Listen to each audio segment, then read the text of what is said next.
இது மகிமை நேரம். ஆண்டவரும் உலக ரட்சகருமாய் இருக்கிற இயேசு கிறிஸ்துவின் ஈடு இணையற்ற பரிசுத்த நாமத்தில் என் அன்பின் வாழ்த்துக்கள். தொடர்ச்சியாக நாம் கர்த்தருடைய நாமத்தை குறித்து நாம் பார்த்து கொண்டிருக்கிறோம். இந்த நாளிலும் யெகோவா நிசி என்கிற நாமத்தில் நம்முடைய ஆண்டவர் அழைக்கப்படுகிறார். மோசே ஒரு பலிபீடத்தை கட்டி அதற்கு யெகோவா நிசி என்று பெயரிட்டார். யெகோவா நிசி என்பதற்கு லார்ட் இஸ் அவர் பேனர், கர்த்தர் எனது வெற்றி, கர்த்தர் எனது வெற்றி என்று சொல்லி பொருள். இங்கே யுத்தம் பண்ணி அவன் வெற்றி பெற்றதற்கு பின்பதாக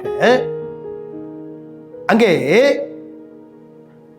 பலிபீடத்தை கட்டி கர்த்தருக்கு நன்றி சொல்லுகிறார்கள். கர்த்தருக்கு நன்றி சொல்லுகிறார்கள். அதங்க தெளிவா சொல்லப்பட்டிருக்கு. யெகோவா நிசி, கர்த்தர் என்னுடைய வெற்றி. இன்னைக்கு உங்க வாழ்க்கையில வெற்றி யாருங்க கொடுக்கா?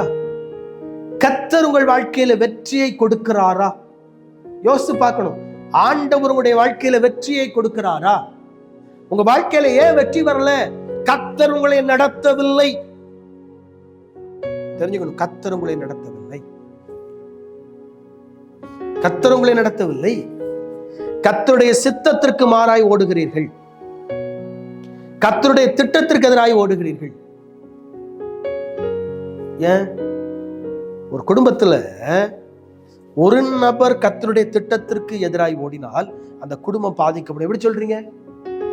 செத்தகி பரிமளக்காரன் தைலம் முழுவதையும் நாரி போக பண்ணும். ஒரு நபர் தேவ சித்தத்திற்கு மாறாய் ஓடும் போது கர்த்தர் அந்த குடும்பத்தை, முழு குடும்பத்தை ஆசீர்வதிக்க முடியாது. மாறா ஓடிக்கிட்டே இருந்தாங்கன்னா அப்படியே ஒரு நாள் அமுக்கி வச்சிருவாரு. எந்திக்க முடியாத அளவுக்கு வச்சுட்டு இவங்களை வைத்து அந்த உயர்வை நீங்க பார்க்க முடியாது. திட்டத்துக்கு மாறா ஓடிக்கிட்டே இருந்தீங்கன்னா உங்களை கர்த்தர் உயர்த்திருவாரு, உங்களை கீழே வச்சிருவாரு. நீங்க அந்த திட்டத்து உயர்வை பார்க்க முடியாது. நினைச்சாலும் கூட நீங்க பார்க்க முடியாது. உலக மனுஷர் 1000 சொல்லுவாங்க. அப்படி செஞ்சிரு, இப்படி செஞ்சிரு, அங்க பண்ணிடலாம், இங்க பண்ணிடலாம், அது செஞ்சிடலாம், இது செஞ்சிடலாம். இப்ப ஃபைனான்ஸ்க்கு என்ன செய்வீங்க, வருமானத்துக்கு என்ன செய்வீங்க? உலக மனுஷன் 1000 சொல்லுவாங்க. சொல்லிட்டு அவங்க கூட இருப்பானா? நிற்க மாட்டான், ஓடிடுவாங்க. சொன்னதோட சரி அவங்க போயிருவாங்க. ஒரு உதவியும் செய்ய மாட்டாங்க, பேசுவாங்க, அவங்க போயிருவாங்க. நாங்க கூட நிற்பது கர்த்தர் மட்டும்தான். அவருடைய திட்டத்திற்கு உங்களை ஒப்பு கொடுங்க. அவருடைய திட்டத்திற்கு நம்ம ஒப்பு கொடுக்க மாட்டோம். அவருடைய சித்தத்தின் மைய பொருளுக்கு நம்ம ஒப்பு கொடுக்க மாட்டோம். நம்ம வாட்டுக்கு இஷ்டத்துக்கு ஏதாவது பிளான் பண்ணி ஏதாவது பேசி, அவங்க எப்படி சொன்னாங்க, இவங்க எப்படி சொன்னாங்க. உங்களுக்கு ஜீவனை கொடுத்தது அவங்களா? உங்களை வாழ வச்சுக்கிட்டு இருக்கிறது அவங்களா? உங்களை உயர்த்தி ஆசீர்வதிக்க போறது அவங்களா? உங்களுக்கு இது ஜீவனையும் ரத்தத்தையும் கொடுத்தது, உங்களை மீட்டெடுத்திருக்கிறவர் இயேசு கிறிஸ்து. அப்ப அவருடைய சத்தத்துக்கு தான் செவி கொடுக்கணும். நீங்க இன்னைக்கு ஊழியத்துல மோசே ஒரு பெரிய ஊழியக்காரன். தெரிஞ்சுக்கணும், மோசே ஒரு பெரிய ஊழியக்காரன்.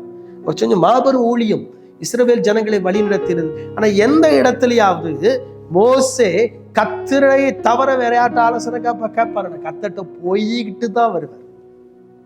கர்த்தர் என்ன சொல்றாருன்னு செய்வார். அவர் இஷ்டத்துக்கு எதுவுமே செய்ய மாட்டார். அந்த மனுஷன் இதை சொன்னா, இந்த மனுஷன் இதை சொன்னா அப்படின்னு செய்ய மாட்டார். மாமன் ஒரு ஆலோசனை கொடுத்தாரு, ஆனா அதை கேட்டார். எப்போ? கர்த்தருடைய திட்டத்தின் மையத்துல வச்சு கேட்டார்.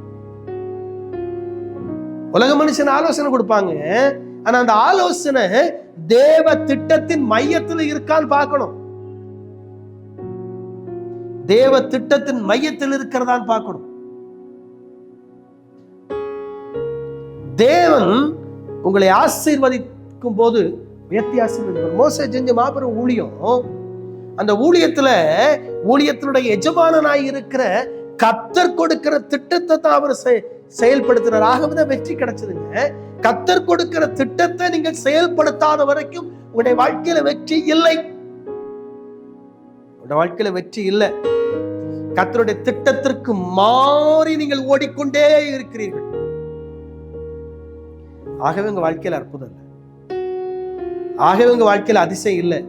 ஆக வாழ்க்கையில் நீங்க அற்புதத்தையும் அதிசயத்தையும் அடையாளத்தையும் பார்க்க முடியல. தெரிஞ்சுக்கணும். இன்னைக்கு தேவ திட்டத்துக்கு மாறி ஓடுறீங்களா? கர்த்தருடைய திட்டத்துக்கு மாறி ஓடுறீங்களா? கர்த்தருடைய திட்டத்துக்கு எதிராய் ஓடுகிறீர்களா? யோசிக்கணும். திட்டத்துக்கு எதிரா, திட்டத்துக்கு மாறா நான் ஓடிக்கிட்டு இருக்கேனா? என்னுடைய திட்டத்தின் மையத்தில் இருந்து நான் செயல்படுகிறேன். அநேகர் தேவ திட்டத்தின் மையத்திலிருந்து செயல்படுவதில்லை.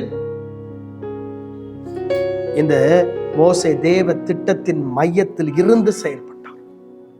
தேவ திட்டத்தின் மையத்திலிருந்து செயல்படும் கர்த்தர் நம்மை ஆசீர்வதிப்பார். தலைகளை தாழ்த்தி ஜெபிப்போம். அன்பின் ஆண்டவரே, உமக்கு ஸ்தோத்திரம்.